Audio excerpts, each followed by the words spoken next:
2025년 7월 12일 하나님 나라 토요줌 모임을 시작하겠습니다.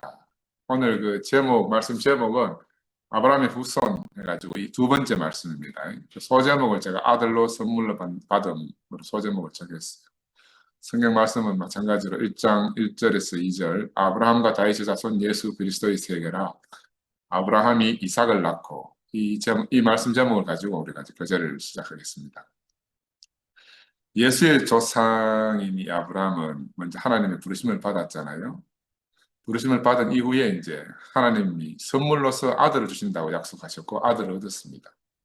근데 이 사람은 반드시 하나님이 정하신 곳에 살아야 하는 사람의 대표자예요. 그러니까 부르심 받고 아들을 얻고 하나님이 정하신 곳에 사는 사람. 이 사람이 바로 예수의 조상인 아브라함입니다. 그래서 우리 지난주 아브라함과 다윗의 계보 안에서 이스라엘 왕국의 흥함과 쇠락을 함께 교제했지 않습니까? 그죠? 흥하고 망하는 거, 이게 인생입니다. 그죠? 어떤 특별한 사람이 영원히 흥할 사람도 없고, 어떤 사람이 영원히 망할 사람도 없다. 흥하고 망하고 하는 이런 점철된 게 인생이다. 그래서 하나님은 바로 우상을 숭배하는 그런 멸망의 땅에서 아브라함을 불러내셨어요. 이 사람을 예수의 조상으로 삼기 위해서. 그래서 다른 말로 하면 예수는 우리를 세상에서 불러내기 위해서 보내심을 받은 아브라함의 후손이다. 아브라함은 하나님이 불러내셨고 예수는 우리를 불러내시는 겁니다. 그래서 예수를 우리의 첫 열매다 이렇게 말씀하는 거예요. 그래서 예수는 우리를 부르기 전에 먼저 누구를 불렀습니까? 제자들을 먼저 부르셨어요. 그 제자들을 일상으로 고기잡이 하던 어부들을 부르셨고 또 세례 요한을 따라서 따르던 그 제자들, 세례 요한의 제자들도 부르셨고 또 모든 사람이 지탄하는 그 세관에서 일하는 마태복음의 저자인 세리 마태 같은 사람도 불렀습니다. 근데 이런 사람들이 이들 중에 어느 누구도 스스로 찾아가서 제자가 된 사람은 없다는 거예요. 그래서 우리는 부르시지 않으면 일상에서 한 발자국도 뗄 수 없는 사람이 우리들이다. 그래서 인생은 흥할 때도 있고 망할 때도 있는데 영원한 흥함도 없고 영원한 멸망도 없다. 다 흥하고 망하는 것은 잠시 있는 것들입니다. 옛날 이 목사님이 그래서 말씀하셨잖아요. 인생의 밀물과 썰물 속에서 우리는 그 천진난만한 어린아이들처럼 그저 바닷가에서 조개 줍는데 열일을 다 하는 거라. 그래? 밀물이라고 원망할 것도 없고 썰물이라고 안타까워할 것도 없고 뭐든지 왔다 갔다 하는 그 인생 속에서 우리는 귀한 보석들을 이렇게 줍는 것이 인생이다. 그래서 한편으로 엎어져도 감사하고 일어나도 감사하고 그지? 뒤를 보아도 감사하고 앞을 보아도 감사하고 왜? 어차피 인생이라는 건 선물로 주어졌기 때문에 인생에서 감사하지 않을 게 하나도 없다. 우리의 눈이 새롭게 밝아지면 모든 것이 감사하게 되는 거 아니겠습니까? 저는 요즘 이제 특별히 요 앞에 있는 우리 황복순 자매에게 감사함이 깊이 들어요. 왜? 하나님 처음부터 내 인생에 선물을 주신 자매인데 제가 선물에 대한 감사함은 모르고 늘 평생 결혼해서부터 지금까지 힘들게만 했잖아요. 내가 이제 지금 생각해 보니까 야, 내 인생도 이스라엘처럼 허물어져 가는 여정에 있구나. 이제 허물어져 간다고 알아지니까 철이 좀 드는 것 같아. 그래서 매일 아침마다 병원에 나오는 모습을 보면서 야, 날 만나서 참 많은 고생을 하고 살았구나. 그래서 감사한 마음이 속에 있는데 이게 표현이 잘 안 되는 거라. 인색하고 표현하려고 하니까 인색하고 서툴기도 하고. 그래서 이제 마음속으로 이제 늘 반성하지만 미안하기도 하고. 특별히 이제 우리 아들 명수 내외가 이제 이사를 갔어요. 우리 집이 이제 지을 때 영원히 아들과 함께 살고 싶어 집을 지었잖아요. 그러니까 이제 그 떨어져 나가니까 그 마음이 얼마나 아프겠습니까? 그리고 어제 이제 이사하고 나서 이제 우리 지우를 누가 봐야 되니까 내가 지우 학원 픽업하러 내가 갔어요. 가서 이제 지우를 데리고 와가지고 집에서 저녁 늦게까지 있다가 그래 지우와 같이 세 명이 저녁 먹는데 할머니가 막 우니까 그 지우가 그 버디막 지도 울먹울먹울먹 하면 눈에 눈물이 뚝 걸성걸성한 거라. 지는 뭐 왜인지 모르지만 내가 보니까 이게 어려도 다 하는 것 같다. 저도 5살 때 기억이 나 있거든. 어려도 다 하는 것 같아. 그래서 오늘 아침에 다시 어제 저녁에 내가 늦게 11시 때가 집에 데려다 주고 저희 아버지가 아침에 또 데리고 왔어요. 그 명수가 하는 말이 집에 가서 다 이러더래. 어제 저녁에 할머니가 슬퍼해서 자기가 위로해 줬다고. 그래서 자기가 옆에 있으니까 할머니 슬퍼하지 말라고. 이걸 또 보면서 내가 이 모든 것이 우리 가족을 하나님 품 안에서 하나님이 단체적으로 양육하고 계시는 거예요. 할머니 할머니대로, 우리 지우는 지우대로, 우리 명수는 명수대로, 명훈이대로, 우리 예린이대로, 나는 나대로. 야, 우리 하나님 품 안에 딱 하는 게 얼마나 감사한지 몰라요. 그냥 일상적인 일로만 보면은 뭐 이것저것 많은 것들이 생각날 수 있지만, 우리 하나님 품 안에 있구나. 그지? 어제 이사 가서 저녁에 잠잘 때 그런다 그랬거든. 할머니, 할아버지 없어가 안 좋다고. 이 집 안 좋다고. 처음에는 좋다고 갔는데, 저녁에 잘 때는 이제 이 집이 안 좋대. 그래, 아빠하고 할머니 집 자주 가자 하니까. 그 할머니 집 자주 가면 또 엄마가 없으니까 또 안 좋다는 거야. 그 마음이, 아이의 어린 마음이 얼마나 갈등이 많겠어, 그치? 그런데 나 지켜보면서, 우리 지우가 인생이 어려서 벌써 이런 가난한 과정을 거쳐가고 있구나. 하나님 품 안에서 하나님의 다루심을 받고 있구나. 난 그게 한편으로는 너무너무 감사한 거야. 뭐 항상 좋기만 할 수가 없잖아요. 그런 상황 가운데서 우리가 하나님 손에 붙잡혔다 하는 걸 깨닫는 게 중요하지. 그래서 모든 것이 다 은혜를 받은 것인데, 저는 개인적으로 우리 자매에게는 특히 감사함을 표현하는 데 인색해가지고 우리 자매가 늘 막 힘들어하고 원망이 많았죠. 그래서 저 개인적으로도 참 감사함을 모르고 살았다 하는 생각이 이번 일을 통해서 깊이 들었습니다. 그래서 이제 한편으로는 남은 시간을 더 깊이 감사하며 사랑하며 살아야 되겠구나. 늘 부족하지만 고마움을 표현하고 살아야 되겠다. 이런 생각을 하는 한 주가 되었습니다. 그래서 이제 그런 의미에서 예수는 왜 함께 살자고 제자들을 불렀는가? 우리는 왜 이렇게 함께 살고 있을까? 살고 싶을까? 그래서 함께 살고 싶은데 왜 또 함께 사는 게 그렇게 힘드나? 이게 이제 숙제 아니겠어요? 우리 1만 년 전에 원시 공동체에 살던 그 원시인들은 수렵 채취하고 살지 않았습니까? 그 항상 무리지어서 사는 거야. 그래야 자기 자신도 보호가 돼, 보호를 받을 수가 있고, 그들이 함께 살지 않으면 육신의 생명을 지탱할 수가 없는 그런 사람들이잖아요. 근데 그때 함께 살던 그 원시인들, 우리 조상들이 그 속에 있는 DNA가 만 년이라는 세월을 걸쳐오면서는 DNA가 변하지가 않아요. 그러니까 우리 속에는 불안한 심리가 왜 있는가 하면은 원시 공동체 속에 살던 항상 천재지변이라든지 험악한 짐승들이라든지 이런 데 대해서 노출되어 있기 때문에 늘 알게 모르게 불안이 엄습하는 이런 것들이 다 DNA 속에 숨겨져 있는 거라. 그래서 그 원시인들 속에 숨겨져 있던 그 DNA가 현대인 속에까지 그대로 유전이 돼가지고 그들의 심정이 우리 속에 그대로 다 있어요. 그래서 우리는 함께 살고 싶은데 지금 문명과 이런 것들, 우리 주변의 상황들은 함께 살 수가 없는 그런 사람이 안 됐습니까? 그때 당시에 이 공동체를 이루며 살던 이런 인류는 공동체가 자기 자신이었어요. 내라는 게 따로 없거든. 왜? 거울이 없으니까 나를 볼 수가 없어. 항상 내가 눈 뜨고 보는 거는 동료라, 동료. 그 동료가 자기라. 그리고 지금처럼 자기 인식 체계나 이런 것들이 발달이 하지 않았기 때문에 동물을 내가 가서 잡으면 그 동물을 내가 먹고 남은 거 어떻게 하겠어요? 냉장고도 없는데 따로 보관할 수가 없잖아요. 그러니까 어디에 보관합니까? 이웃들 다 나눠주는 거라. 그 내가 먹고 남은 건 이웃들이 다 먹고 자기들 속에 보관하고 있는 거지. 그 내가 사냥을 실패했을 때 이웃이 잡은 걸 또 내가 얻어서 먹는 거라. 그 이웃이 다 내 냉장고라. 그지? 그래서 지금처럼 뭐 다른 냉장고 필요 없는 그런 시대를 살았습니다. 예, 내 이웃이 나의 냉장고고 내 보관 창고이기 때문에. 그 이웃이 바로 누군가? 이웃이 바로 나라, 나. 응? 바로 나라 살고 있던 그런 시대의 DNA가 지금 우리들한테 고스란히 있어요. 그래서 내가 곧 너고 너가 곧 나다. 이게 사실은 우리 인류에게 심어져 있는 DNA입니다. 그러니까 예수가 네 이웃을 네 몸과 같이 사랑하라 이 말은 그냥 뭐 대단한 말이 아니고 원래 우리 속에 우리 DNA 속에 그렇게 내장되어 있다는 말입니다.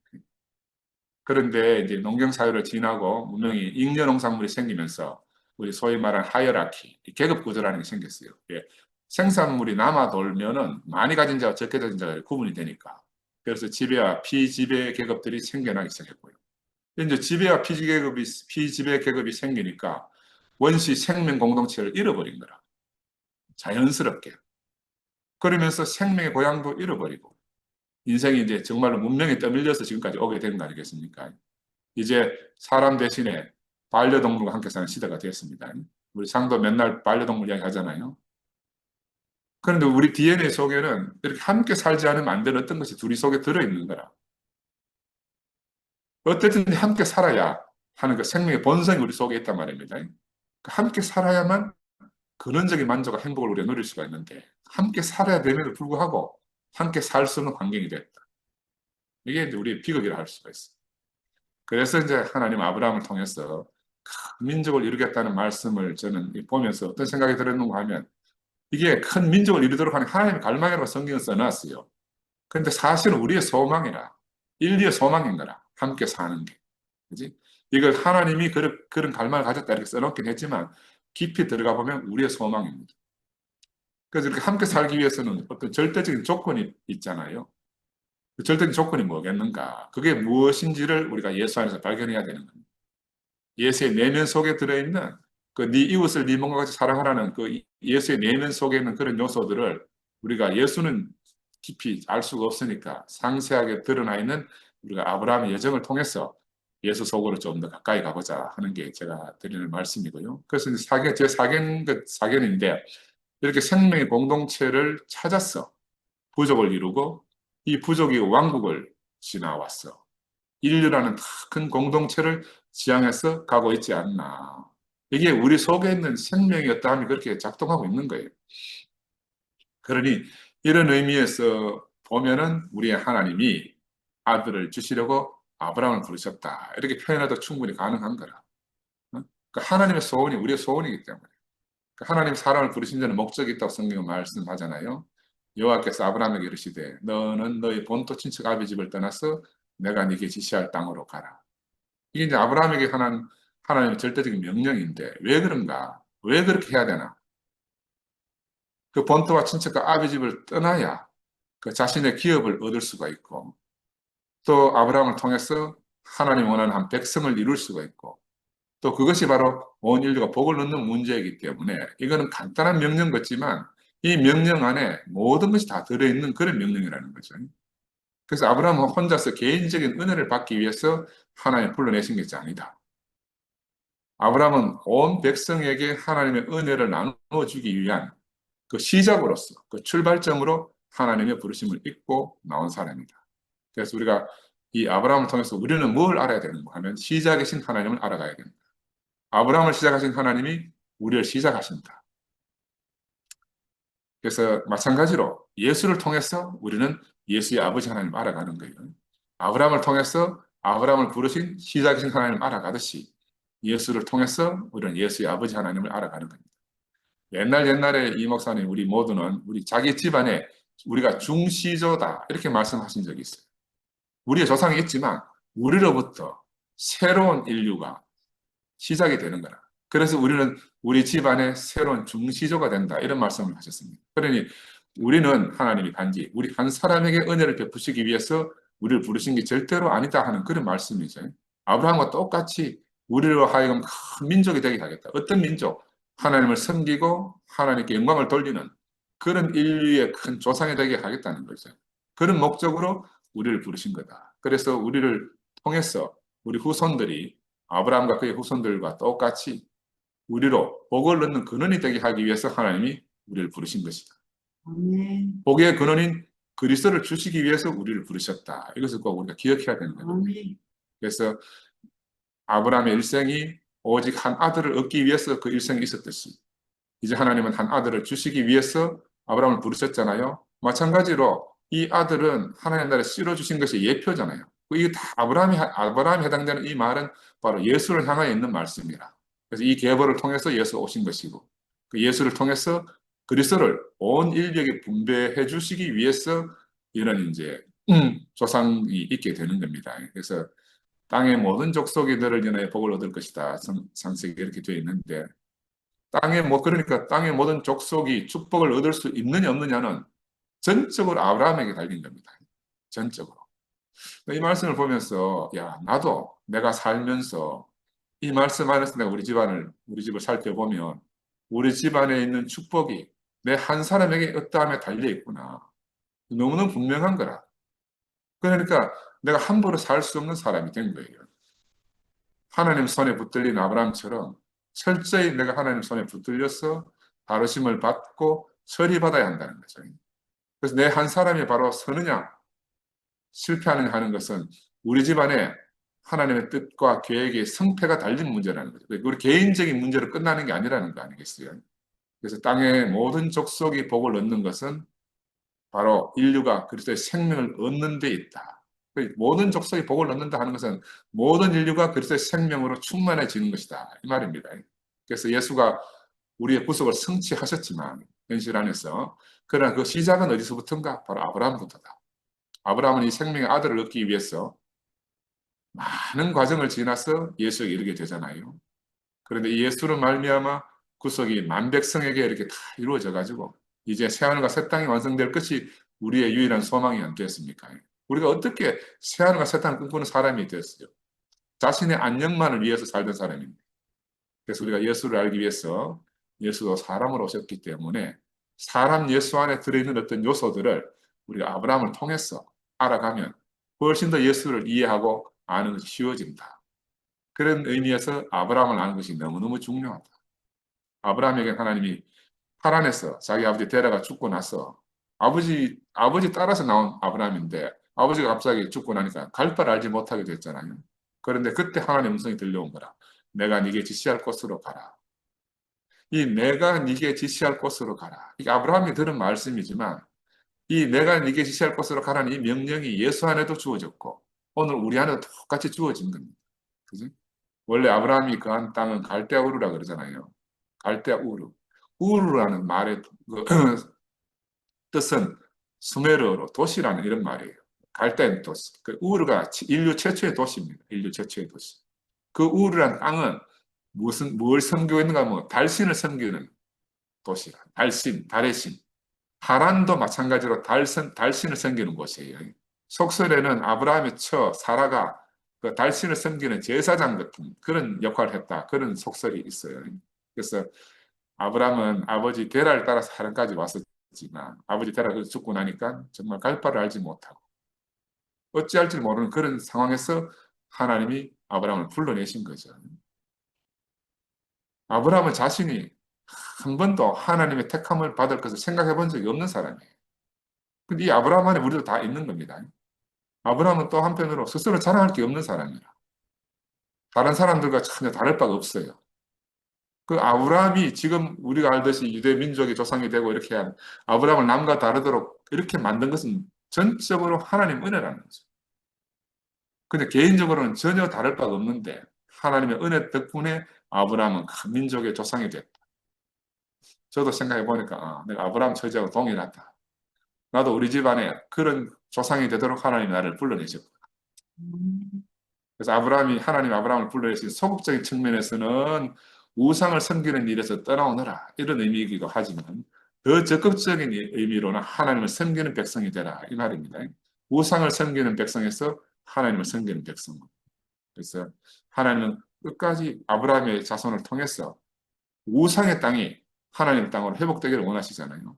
그 땅을 통해서 하나님의 영광이 드러나기를 원하시는 게 하나님의 소원이고 그런 목적을 가지고 하나님이 아브라함을 불러내신 거 아니겠어요? 그래서 하나님께서 이 말씀을 아브라함에 주신 것은 정말 지금도 실패와 좌절로 갈 바를 모르는 많은 인생들이 아니십니까?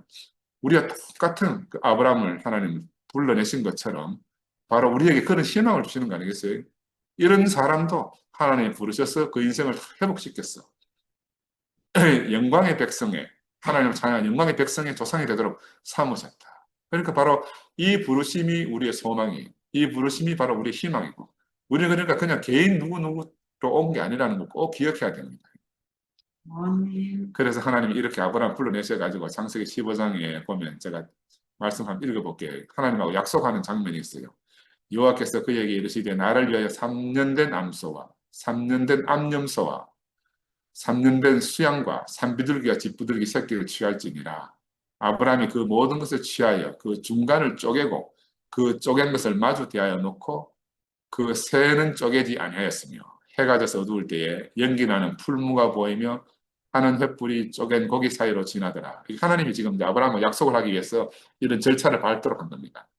이게 이제 옛날 고대 시대에는 어떤 계약을 할 때 바로 이렇게 짐승을 잡아놓고 배를 갈라놓고 이렇게 약속을 한대요. 이게 무슨 말인가 하면 약속 어기면 네 죽는다 그 말인 거야.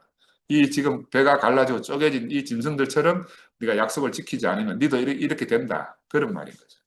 이 쌍방의 계약인데 이게 이제 하나님과 아브라함 사이에서도 이런 장면이 나와요. 이런 장면이. 그래서 반드시 약속을 지켜야 되는 거다. 하나님이 이건 하나님도 지켜야 돼요. 아브라함도 지켜야 되지만. 그러니까 하나님이 이 언약을 통해서 가나안 땅을 아브라함에 주시겠다고 약속을 한 거 아니겠어요. 이 쪼갠 고기 사이로 횃불이 지나갔다. 이건 무슨 말? 죽음이 지나갔다는 거예요. 그 예수 시대의 언어로 말하면 십자가가 지나갔다. 십자가를 거쳤다. 이런 말이죠. 그래서 우리가 복의 근원이 아브라함처럼 복의 근원이 되기 위해서는 항상 예수의 십자가의 죽음 안에서 우리 자신을 발견하는 삶을 우리가 살아야 됩니다. 그런 상징적인 의미죠. 연기나는 풀무와 타는 횃불이 우리 인생에서 지나가고 있음을 우리가 매일마다 자각하고 살아야 되지 않겠어요. 그런데 이 신앙 안에 오면은 예수의 십자가의 죽음 안에서 우리 자신을 늘 발견하며 우리가 살아야 된다. 같은 의미입니다. 그렇지? 근데 막상 그 자리에 있으면요, 우리에게는 늘 깜깜하잖아요. 깜깜한 속에서 우리는 뭘 깨닫습니까? 아, 내겐 아무 방법이 없구나. 나는 아무것도 아니구나. 나는 아무것도 스스로 할 수 있는 게 없구나. 이걸 알아가는 거죠. 이게 바로 십자가 죽음 안에 이제 우리 인생이 있는 걸 깨닫는 거예요. 근데 여기에 그대로 그 상태가 어떤 상태냐. 이게 몸 안에 싹 들어오면 그 몸 안에 있으면 그런 상태예요. 몸 안에 들어와서는요, 스스로 할 수 있는 게 아무것도 없어요. 우리 몸 안에 있어 보면 알잖아요. 몸 안에 딱 포함되면 몸 안에서 우리가 아무 스스로 할 수 있는 게 없어. 몸의 요구대로 살 수밖에 없어. 이게 십자가 죽음의 자리다. 그지? 아브라함이 하나님과 언약 사이에 쪼갠 동물 사이에 횃불이 지나가는 걸 보는 것 똑같은 장면이죠. 그런데 이상하게 그때야 비로소 우리는 하나님이 약속한 땅을 기업을 얻게 되는 거예요. 이걸 자꾸 개인적으로 생각하다 보니까 자꾸 이제 많은 사달들이 나는 겁니다. 창세기 16장으로 넘어가면 아브라함이 안에 사례는 생산치 못하였고 하갈이 아브라함에게 이스마엘을 낳을 때 아브라함이 86세더라. 하나님이 이제 약속을 했는데 하나님 약속을 지킨다고 했어. 아무리 약속했는데 안 주니까 주신다는 아들을 안 주잖아요. 그냥 그러니까 그래서 이제 아브라함이 자기 영대로 해가 아들 하나 낳았잖아요. 그런데 아브라함이 낳았다고 하나님 만족하는 아들이 아니라는 거예요. 하나님은 뭐라고 약속할 때만 사라에게서 난 자만이 하나님 만족해 한다. 사라에게서 난 자만이 네 아들이다 그 말이에요. 그 우리가 이제 이걸 다른 말로 말하면 하나님 뜻이라고 말한다고 해서 충분한 거 아니라는 거예요. 하나님 뜻만 가지고 충분해지지 않는다는 거예요. 그 하나님의 뜻을 누가 이루느냐 하는 겁니다. 누가 하나님의 뜻을 이루느냐. 아브라함이 자기를 힘입어 난 자가 이스마엘이다. 이거 이엘레 목사님 유명한 말씀을 하셨어요. 하나님의 뜻과 아브라함의 힘이 합쳐져서 난 아들이라는 거다. 이거 우리가 종교생활하면서 너무나 많은 과정을 거쳤어요. 분명히 하나님 약속했어요. 내가 도와야지. 그래서 내가 같이 힘을 합쳐서 놓으면 바로 이스마엘인 거다. 그죠? 이스마엘. 우리 종교생활 한다는 말은 바로 그런 의미입니다. 왜? 우리가 하나님을 기쁘시게 하고 싶잖아요. 우리가 교회를 기쁘게 섬기기를 다 원하지 않습니까? 근데 왜 그렇게 되지 않는가? 왜 그렇게 안 되는가? 이유는 우리 몸에서 이 십자가의 죽음이 발견되지 않기 때문에. 네. 왜냐하면 우리의 육체의 소원과 천연적 생명이 아직 남아있어서 그런 거예요. 남아있어서. 그리고 꼭 기억해야 되는 것은 내가 하는 것은 다 율법이구나. 하나님이 하시는 것은 다 은혜다. 이게 이제 분별이 돼야 되는 거예요. 우리가 이스마엘을 낳아보면 그걸 깨달아요. 우리도 살면서 수많은 이스마엘을 놓잖아요. 이스마엘을 보고 우리가 깨달아야 되는 거예요. 왜냐하면 아브라함은요, 이스마엘을 놓을 때 기다림이 없었어. 그냥 애써서 자기 힘을 가해가지고 놓은 게 이스마엘이라. 기다릴 필요가 하등 없어요. 그런데 이삭을 놓을 때는 하나님의 약속이 성취될 때 때를 기다려야 된다는 거예요. 하나님이 일하실 때를 기다려야 된다는 거예요. 이게 우리에게 주어진 숙제입니다. 그래서 여기서 우리가 이제 이스마엘이라는 의미를 새겨야 되는 게 이스마엘은 때가 안 돼서 난 아들이야. 또 그리고 아브라함 자기에게서 난 아들이다. 그 하나님이 이때 삐졌습니다. 그래서 이스마엘을 낳은 후에 하나님이 13년 동안 하나님이 아브라함에게 아무 말씀도 안 했다는 거라. 왜 안 했겠어요? 하나님 삐진 거예요, 삐진 거죠. 근데 하나님 삐졌는지 그 아브라함 전혀 상관 안 하고 아들 얻어가 희희낙낙하면서 막 저는 좋아 죽는 거라. 13년 동안. 그동안 하나님 뭐 했겠어요? 허송 세월 보낸 거죠, 하나님. 뭐 처분이 없이 허송 세월을 보낸 거죠. 그래 아브라함은 그 낳은 이스마엘을 얼마나 귀히 여겼습니까? 나중에 하나님한테 대들 때 보면요. 하나님 이스마엘이나 하나님 앞에 살기를 원합니다. 이렇게 대들게 됐어요. 아브라함 참, 난 아브라함 본받고 내가 옛날에 말씀드렸잖아요. 우리 남사병 흥정할 때도 아브라함이 하나님과 흥정하는데 내가 지금 부동산 업자들하고 왜 흥정을 모아야 되나 그런 생각을 한 적이 있어. 아브라함 보면 정말 소망에서 하나님 보고도 막 빈정대기도 하고 다 하잖아. 아브라함이. 야, 그래 얼마나 하나님하고 아브라함이 친근한 사람인지 몰라요. 그런데 다른 입장에서 보면 이런 사람은 소망이 없는 사람이에요. 13년 동안이나 육체를 따라 살고도 흘렸다는 생각이 없어. 우리 입장에서 보면 아브라함 끝난 사람이라 소망이 없는 사람이었어. 야, 근데 아브라함을 부르시는 분이 누구예요? 하나님이시다. 하나님은 자신의 목적이 있기 때문에 13년 동안 막 비낭랑하고 사는 아브라함을 그냥 둘 수가 없는 거라. 그걸 내버려 둘 수가 없어요. 이게 우리에게 도달한 하나님의 은혜입니다. 우리가 아브라함을 깊이 알아야 되는 이유가 그래 거기에 있는 거라.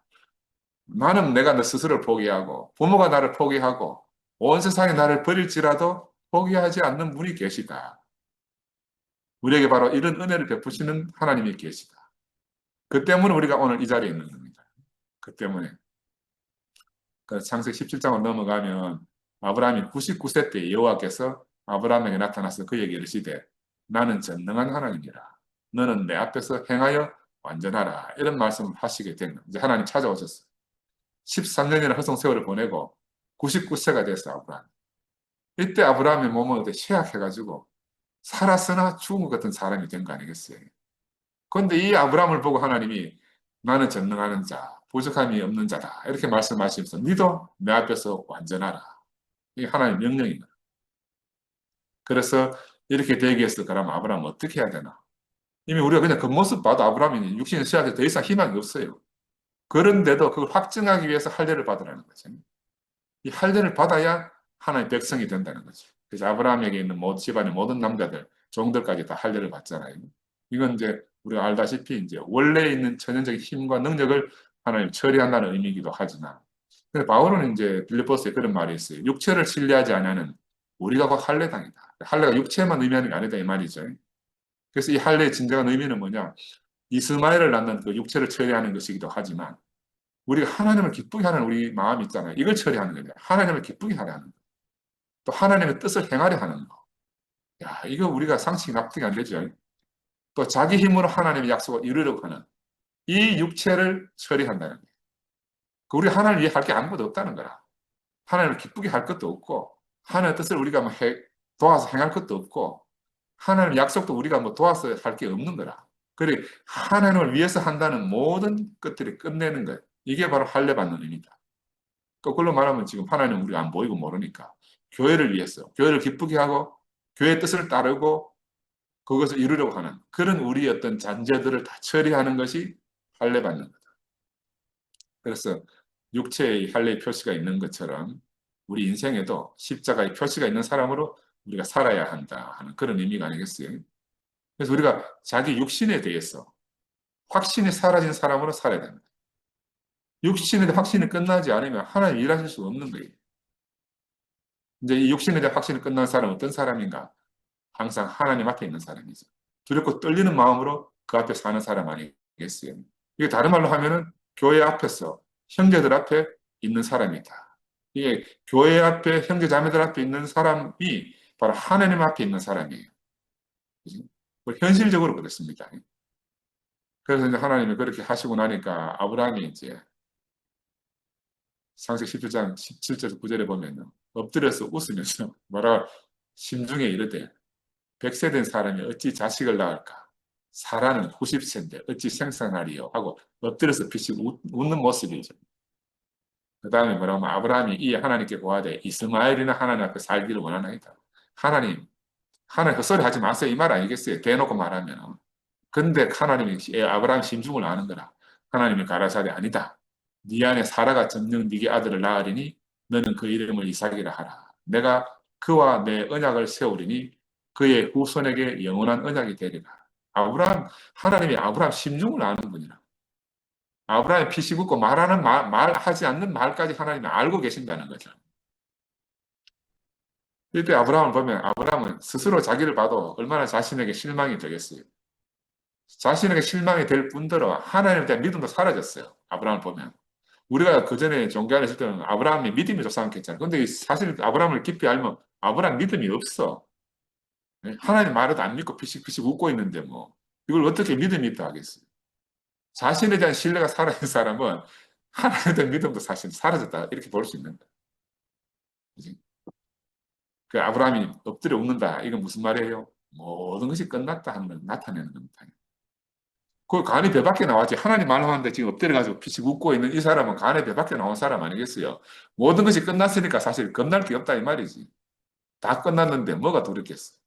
헛웃음만 나온다. 헛웃음만. 내같이 육신이 다 끝난 사람한테 하나님 도대체 육신을 기대한다는 게 무슨 말입니까? 이런 말 아니겠어요?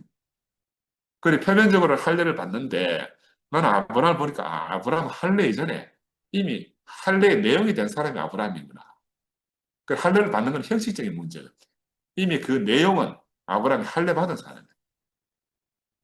자기에게 기대할 게 아무것도 없어진 사람이죠.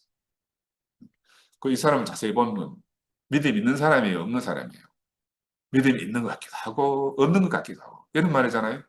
있는지 없는지 모르겠다. 이거 혼돈이 혼돈. 혼돈에 대해서 여러분 좀 말씀을 드릴게요.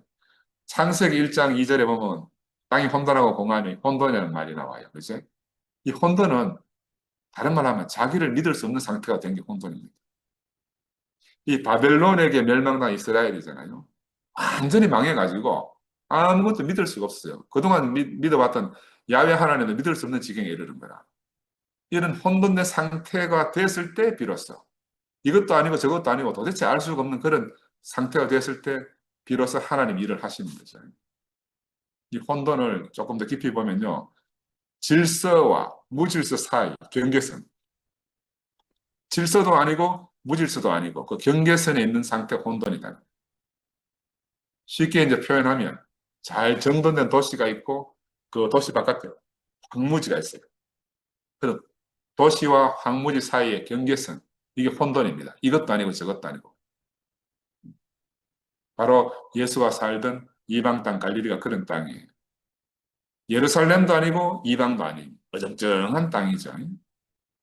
또 그 크게 보면 이스라엘은 땅도 그래요. 이스라엘은 동방도 아니고 서방도 아니고 중간이라. 바로 그런 자리에서 예수가 제자들을 부르신 거예요. 하나님이 바로 혼돈된 그런 상태에서 하나님이 일을 하시는 거예요. 야, 이게 너무너무 신기해요. 우리는 확실하면 하나님 일할 것 같지만 하나님 그런 데서 일하지 않는다는 거죠. 바로 혼돈의 땅에 하나님 찾아오십니다. 하나님의 신이 수면에 운행하신다 하는 말씀이 오듯이 우리도 우리 교회 안에 멘붕이 왔잖아요. 우리가 교회가 짜갈려질 때 멘붕, 우리 요즘 말은 멘붕인데 성경대로 하면 혼돈이라 혼돈. 멘붕, 니꼴 혼돈이라. 하나님 있는 것 같기도 하고 없는 것 같기도 하고. 아무것도 믿을 수 없지만 또 믿지 않을 수도 없는 그런 상태에 우리가 빠졌잖아요. 바로 지금 아브라함이 그런 상태라는 겁니다. 하나님 그런 상태인 아브라함에게 지금 아들을 주시겠다 약속하셔가지고 지금 있으니까 아브라함이 피식피식 웃을 수밖에 없는 거라. 어찌할 줄 모르는 상태. 바로 이 혼돈의 땅 같은 아브라함에게 하나님이 일하시면서 사람 셋이 찾아왔어요. 나 이 장면이 너무너무 신기해. 사람 셋이 찾아와가지고 내년 이맘때에 사라에게 아들을 주리라 이렇게 한다는 거죠. 이때까지는 하나님이 영광의 하나님이 직접 찾아왔어요. 그런데 이제 드디어 혼돈된 아브라함 속으로 하나님이 사람으로 찾아오신 거야. 사람의 모양을 가지고 하나님 찾아오셨어요. 이걸 보면은 완전히 사람의 위치에 서서 오신 거죠. 하나님이 오셨다는 느낌이 전혀 없어요. 우리가 이걸 깊이 상고해야 됩니다. 하나님을 오셨다는 느낌이 전혀 없어. 전적으로 사람으로 오신 거라. 이게 바로 하나님과 함께한 아브라함과 하나님의 교통이라. 아멘. 아브라함과 하나님이 친구처럼 지냈단 말이 있잖아요.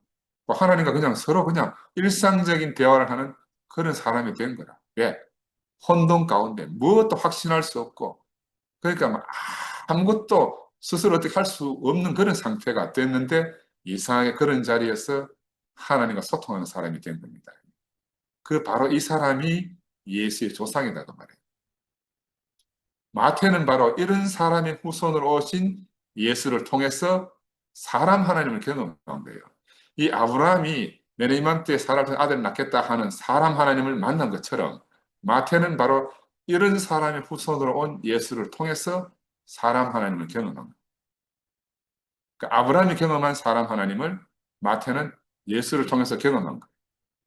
이게 또 우리의 경험입니다. 성경에만 있으면 뭐 내하고 무슨 상관이 있겠어요. 우리도 똑같은 경험을 한 거잖아요. 하나님이 사람이 되어서 사람과 왕래하니 하나님과 그 백성의 교통함을 그 교통이라는 것을 구약의 아브라함을 통해서 우리가 깊이 알아가는 거 아니겠습니까? 이게 너무너무 놀라운 장면. 우리가 이 장면 그냥 대충 넘어가 버리잖아요. 근데 이것이 정말로 우리에게 복이 되는 말씀입니다. 함께 먹고, 함께 마시고, 함께 대화하고. 이런 교통 얼마나 쉽습니까? 그제? 우리가 형제자매들하고 이렇게 먹고 마시고 대화하고, 우리 집에 가서 하는 게 뭐예요? 먹고 마시고 대화하고 교제하고 이게 다잖아요. 이게 너무너무 쉬운 교통이다. 모를 것이, 서로 모를 것이 전혀 없는 그런 교통이죠. 그래서 사람 셋으로 오신 하나님은 왜 오셨는가? 아들을 주시고 오셨다.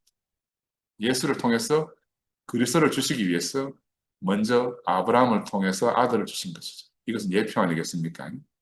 그래서 하나님이 사람을 부르실 때는 반드시 그 목적이 있다. 그래서 아브라함 일생은 오직 한 아들을 받기 위해서, 한 아들을 얻기 위해서 있는 일생이다. 그래서 바로 이 한 아들을 위해서 하나님이 아브라함을 부르신 거죠. 그래서 바로 주시고자 하는 이 아들 이삭은 하나님 나라시의 예표다. 그래, 너무너무 상식으로 잘 알고 있는데 이 아브라함이 100살의 아들을 얻었잖아요. 100살은 자기를 믿을 수가 없어요. 하나님도 물론 못 믿고 이런 혼돈된 상태 안에서 얻은 것이니까 이거는 전적으로 선물인 것을 아브라함이 너무너무 잘 아는 거다. 나와 전혀 상관이 없는 아들을 지금 받은 거 아니겠어요? 그 내 가능성이 다 끝난 상태에서 받았으니까 얼마나 감사한 선물이 되겠습니까? 근데 하나님 이 아들을 통해서 내가 너로 큰 민족을 이루고 네게 복을 주어서 네 이름을 창대케 하겠다. 너는 복의 근원이 될지라. 이게 창세기 12장 2절에 하나님 이렇게 이제 아브라함에게 축복하십니다. 이 하나님 약속이고 이 하나님 약속은 전적으로 선물로 주신 것이다. 그래서 하나님은 이 아들을 통해서 아브라함을 복의 근원이 되게 하려는 것이죠. 성경에서는 아들 하면 아들이 복이다. 아들은 복이고 처음부터 끝까지 흐르는 성경의 사상이 뭐예요? 아들이 복이다. 아들이 있으면 복이 있고 아들이 없으면 복이 없다. 이 말 아니겠어요? 그래서 눈앞에 있는 이 육신의 아들을 통해서 영원한 아들을 기다리도록 계시하고 계신 거죠. 물은 근원이 있어야 흐르잖아요. 샘은 근원이 있어야 솟아나지 않습니까? 복도 근원이 있어야 흘러갈 수가 있는 거죠. 그래서 하나님 인생을 복 주시기 위해서 바로 이렇게 아브라함을 통해서 복의 근원을 만드신 겁니다.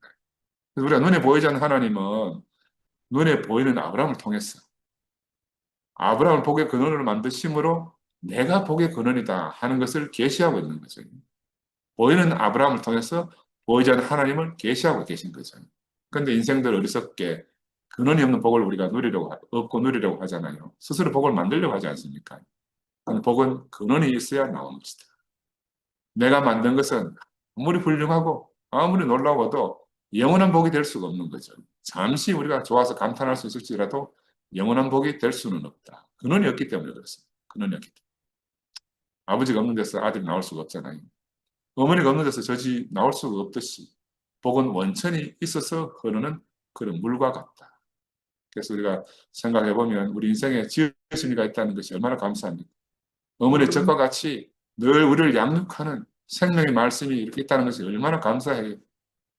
우리 흐르는 물처럼 우리 발을 담글 수 있고, 목을 축일 수 있고, 갈증을 해소할 수 있는 바로 그런 생명수 강이 흐르는 에덴이 있다는 것이 얼마나 감사합니까? 그렇죠? 강은 에덴에서 발원하여 동산을 적시고, 거기서부터 갈라져서 내 근원이 되었다. 이 말씀이 너무너무 축복의 말씀이죠. 복은 반드시 발원지가 있단 말입니다. 근원이 없는 것은 복이 될 수가 없는 거죠. 그래서 강이 에덴에서 발원했다. 우리 에덴 하면 에덴은 고유명사인 줄 아는데 원래 에덴이라는 말은 그 히브리 민족이 있기 전에 수메르 에딘에서 파생되었다 그래요. 에딘. 그리고 수메르 에딘은 일반 명사라. 우리가 지금 에덴이라는 고유명사를 쓰는 게 아니고 그 일반 명사로 넓은 평원, 메소포타미아의 넓은 평원, 넓은 들판을 의미할 때 에딘이라고 그랬대요. 그런데 성경 에덴 동사는 바로 이 수메르에서 차용해가지고 히브리어로 기쁨, 즐거움 등의 이런 의미와 결합해서 기쁨의 동사, 이제 환희의 동사 이런 상징적 의미로 이제 우리가 쓰고 있는 겁니다. 근데 이걸 갖다가 누가 발견했는가 하면은 여러분 저 소크라테스 대자 중에 우리가 잘 아는 플라톤은 알지만은 크세노폰카는 이 소크라테스 제자가 있어요. 이 사람은 뭐 철학자이기도 하지만 또 군인이기도 해요. 그래서 이제 그리스 페르시아 전쟁 때 영봉으로 참전했는데 페르시아에 가보니까 그 땅에 가보니까요. 고레스 왕 우리가 알지요? 고레스가 파사르 가데라고 큰 정원을 만든 것을 전쟁 때 가보니까 알게 되는 거라. 근데 이 정원에 울타리가 쳐져 있어요. 그리고 그 정원 안에 이 고레스가 뭐 온 세상을 정복하고 다스렸으니까 각 나라에서 잡아온 짐승들이 그 정원 안에 다 있는 거라. 그리고 뭐 오만 기와 요초가 그 만발하게 다 있어. 그걸 큰 정원에 울타리 쳐서 가다 놔놓고 거기에 그 정원 나르는 강물이 흘러가는 그런 장면을 보고 그 세너폰이 완전히 뿅 간 거라. 세상에 이런 곳이 있는가. 거의 막 이 고레스 왕을 교본을 해가지고 이제 크세노폰이 그 나중에 후대들 가리키는 교본도 만들고 이렇게 했다 하더라고. 그래서 이제 이걸 보면서 고레스는 그 정원을 사방이 나무로 둘러싸인 장소라는 의미로 파이리다이자 이런 말로 이제 페르시아 언어로 그렇게 불렀대요. 그 크세노폰이 가서 보고는 그 파레, 파이리다이자 하는 말을 갖다가 이제 그리스 용어로 파라데이소스라고 파라데이소스 이런 명칭을 그대로 불렀대요. 근데 이게 영어로 넘어오면서 파라다이스 라는 개념이 됐고 우리는 이제 이 에덴이라는 의미의 에덴과 파라다이스가 같은 개념을 가지고 쓰는 거라. 이 어원이 그러니까 성경에 있는 모든 것은 하늘에 뚝 떨어진 게 아니고 다 그 먼저 시대에 있던 것을 다 차용해서 왔다. 우리가 이런 것들도 기본적으로 아는 게 중요합니다. 그래서 이 에딘, 파라데이소스 이 고대 오리엔트 문화에서는 모두 풍요롭고 이상향이다. 그런 걸 상징하는 의미로 쓰이고 있는데 이게 이제 크세노폰 때문에 에덴과 파라다이스라는 이미지가 우리에게 전달됐어요. 이 철학자 이 사람 때문에. 그래서 이 에덴은 지금은 고유명사가 상징으로 쓰이지 않습니까? 어떤 상징? 복의 근원의 상징이다.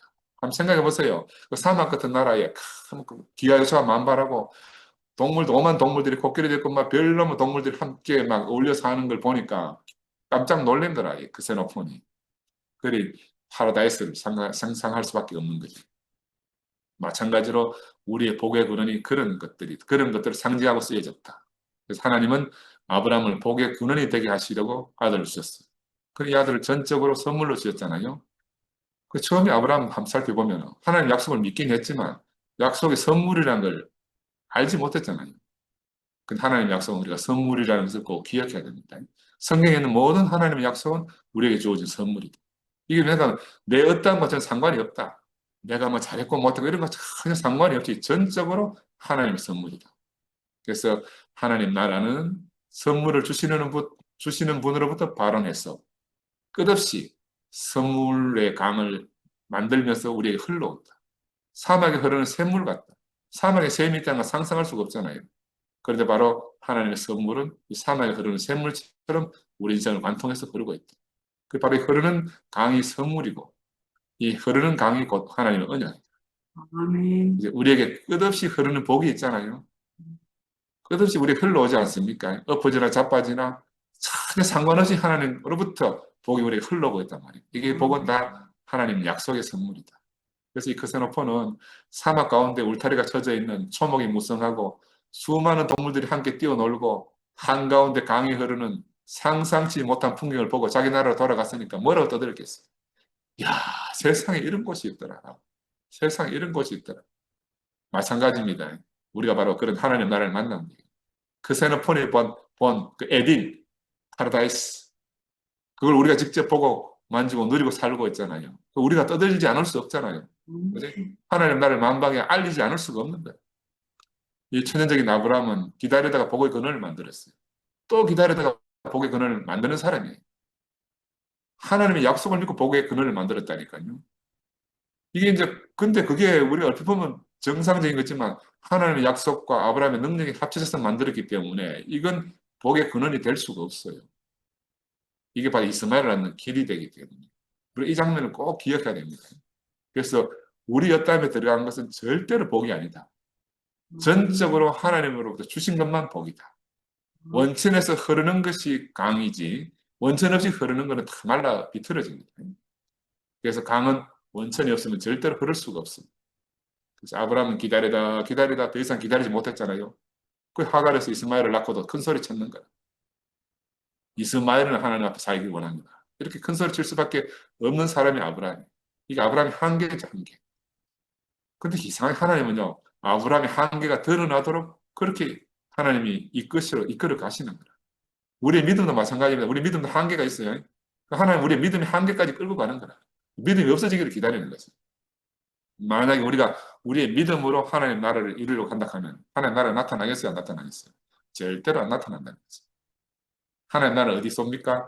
우리 믿음의 한계 밖에서 온다. 왜? 하나님이 선물로 주는 거죠, 하나님 나라. 하나님 나라는 전적으로 하나님의 은혜 때문에 오는 거지 우리 어떠함 때문에 오는 나라가 아니다. 이거 아브라함을 통해서 우리가 반면교사로 알아야 되는 거죠. 아브라함 오래 기다렸어요. 얼마나 오래 기다렸습니까? 근데 문제는 하나님이 더 오래 기다린다. 아브라함이 기다리는 것보다가 하나님이 더 오래 기다리는. 이게 이제 우리의 딜레마입니다. 왜? 우리의 믿음이 기다려서 한계는 이스마엘이라. 우리의 믿음의 한계가 이스마엘이다. 그 믿음 자랑할 일이 전혀 없다.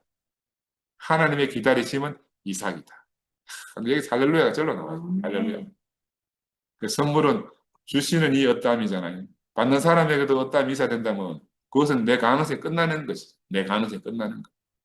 이게 바로 선물 받을 자의 자격이라 할 수 있습니다. 그래서 아브라함에게 선물을 주시려고 기다리신 우리 하나님은 아브라함이 끝나기만 기다리는 거죠. 아브라함이 뭘 하든 상관 안 해. 나는 네가 끝나야 된다. 이 말씀하는 거라. 아브라함이 하나님 내가 이것도 했습니다. 저것도 했습니다. 아무리 말해도 하나님 그 개코도 안 듣고 나는 네가 끝나기를 바란다. 이제 모든 것이 끝나는 것만이 필요하다는 거죠. 그래서 우리에게 무엇이 필요한가? 우리의 죽음의 인식이 필요하다. 달리 말하면 아담은 죽은 자다 하는 걸 깨닫기가 그런 깨닫는 인식이 절대적으로 필요한 거죠. 근데 살아있는 아담은 기다릴 수가 없어요. 왜? 기다림은 아담의 죽음 안에서만 가능한 거라. 살아있는 아담은 기다릴 수가 없어요. 그래서 하나님 안에 그리스도 안에 있는 사람, 이 사람 죽은 사람이겠어요. 하나님 만난 사람 다 죽은 사람이에요. 죽는다 했으니까. 하나님 만나면 다 죽으니까. 하나님 안에 있다 이 말은 나는 죽은 사람입니다. 이 말입니다. 그래서 하나님만 의지하고 기다려주는 사람이 바로 죽은 사람입니다. 이런 사람은 전혀라도 인격케 하시는 하나님을 경험한 사람이죠. 바로 그런 사람으로 살게 하는 게 하나님의 목표입니다. 그런 사람에게 하나님이 복의 원천으로 오시는 거죠. 그래서 이 원천의 물은 모든 것이 끝난 사람에게 자동으로 흘러가는 모든 것이 끝난 사람에게 흘러가는 거야. 그래서 아브라함이 99세가 되고 사라가 늙었어. 생산이 불가능하게 됐다 그러잖아요. 이건 다른 말로 말하면 그들이 다 끝났다. 그 말을 성경은 이제 애돌려서 말한 거 아니겠어요? 그래, 이제 겉으로 보면 다 끝났어. 근데 그렇게 끝난 것만 중요한 게 아니고 모든 사람이 알도록 하나님이 아브라함에게 다시 할례를 행하라. 이렇게 하신 거죠. 할례가 육체의 가능성을 배제하는 것인데 모든 것이 끝나야 한다는 상징 아니겠습니까? 왜냐하면 이 아브라함 안에서는요, 육체가 된 아담의 멸망으로 네피림의 시대가 이미 아브라함 안에서 다 지나갔어요. 영적인 시대의 멸망인 그 바벨 시대가 지나갔잖아요. 바벨 땅에서 갈대아 우리에서 하나님이 아브라함 불러냈습니다. 그래 다 지나갔지만 그 만민에게 공개해야 돼요. 그래서 마지막 확인 절차로 할례를 행하라 하신 거죠. 이거 예수에 보면은 십자가에 못 박힌 예수가 참으로 죽었는지 확인하기 위해서 백인 대장이 창으로 꿀을 찌르니 물과 피가 나오더라 이런 장면이 나오잖아요. 이게 바로 예수의 육체로 표현된 어떠함이 완전히 끝났다는 것을 상징하는 것이고 이걸 구약으로 올라가면 할례라는 의식으로 표현된 것입니다. 하나님은 자기가 할 수 있는 모든 것이 끝난 후에야만 하나님이 복을 주시기 때문에 아니면 하나님 주신 거지 자기가 만든 거지 구분이 안 되는 거죠. 구분이 안 돼. 그래서 이삭은 복인데 아브라함의 가능성이 다 끝난 후에 받은 선물이잖아요. 마찬가지로 우리 주 예수 그리스도는 바로 이 아브라함의 후손으로 오셨습니다. 바로 그렇게 받은 이삭이 실제로 우리에게 오신 거라. 끝나고 받은 선물로 이삭이 왔는데 바로 그 실제로 예수가 오신 거죠.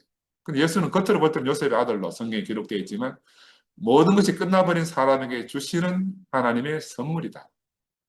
이게 이제 예수의 실제입니다. 그러니까 요걸 마태가 알았단 말입니다. 모든 것이 끝난 사람에게 주시는 하나님의 선물인데 이걸 어떻게 표현하겠어요?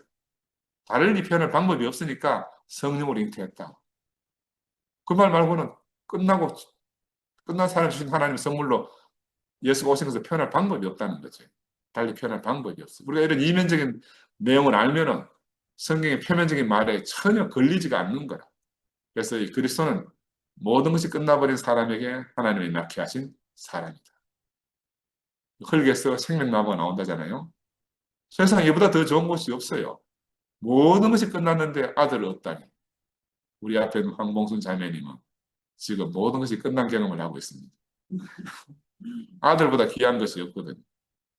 근데 지금 자기의 뜻과 무관하게 지금 아들과 헤어졌잖아요. 자기가 계획하고 준비한 모든 것이 허물어지는 경험을 하고 있어요. 야, 그런데 우리 앞에 이 끝난 사람에게 찾아오신 하나님이 계신 게 우리 축복입니다. 아멘. 이것을 알게 하기 위해서 아브라함을 하나님이 우리보다 먼저 준비하고 계신 거죠. 아들을 낳기 위해서. 그리스도를 주시기 위해서. 지금도 문 밖에서 우리의 문을 두드리고 계신다고 하잖아요. 내가 끝났음을 아는 것이 하늘 문이 열리는 그런 경험을 하는 거예요. 하나님이 아들을 기다리고 찾으신다는 마음을 내가 어떻게 알겠습니까? 우리 옆에 있는 한번 자매를 보니까 야, 하나님 저래 기다리고 찾고 있구나. 아들 없으면 못 살아. 내게는 그런 마음이 좀 없어. 거의 매일 아들 보고 살았는데 한 번도 아들을 못 만난다고 생각해 본 적이 없잖아요. 그런데 지금 갑자기 헤어져 나가 살게 된 거 아니겠어요? 야, 근데 이런 과정을 통해서 내가 하나님 마음이 알아져요. 하나님 매일 우리를 얼굴로 보기를 원하시고 계시잖아요. 십자가에 달린 예수를 바라보는 하나님 마음도 알아지는 거라. 십자가에 달린 예수가 누구 죄 때문입니까? 이게 누구 잘못이 아니라 우리는 늘 저거 누구 때문이다. 누구 뭐 가른 자가 팔아먹고 뭐 바리새인이 어떻고 뭐 별 소리를 다 하지만 그 누구의 잘못 때문이 아닌 거라. 하나님 안에서 보면 하나님의 경륜을 이루는 일이라는 거죠. 그러니까 이런 시각 안에서 보면 누구도 복을 받지 못할 사람이 없는 거예요. 하나님의 경륜 안에서 해석이 되면 모든 사람이 복을 받습니다. 아멘. 그래서 성경에 나오는 두드리라는 이 문구 있잖아요. 나는 옛날에 그 열심히 두드리면 되는 줄 알았어. 그 두드리면 열린다 하니까 막 열심히 두드리면 되는 의지의 문제인 줄 알았다니까요. 근데 이건 요즘 자세히 깨달아지는 게 이건 우리 의지와 전혀 상관이 없어요. 내가 끝나면 자동으로 문이 열려. 이 예수가 우리 문 앞에 두드리는 거는요, 내가 끝나기를 기다리는 거라. 내가 끝나지 않고 연락하니까 이 문이 열고 싶어도 안 열리는 거라. 응? 그래서 내가 끝나면 자동으로 열리는 자동문이다. 이게 열린 문의 비밀이에요. 내가 열고 닫는 것이 아니에요. 끝난 사람에게서만 작동되는 자동문이다. 끝나면 예수가 즉시 우리 안으로 들어오신다. 이런 세계를 부르신 주님을 찬양합니다. 아멘.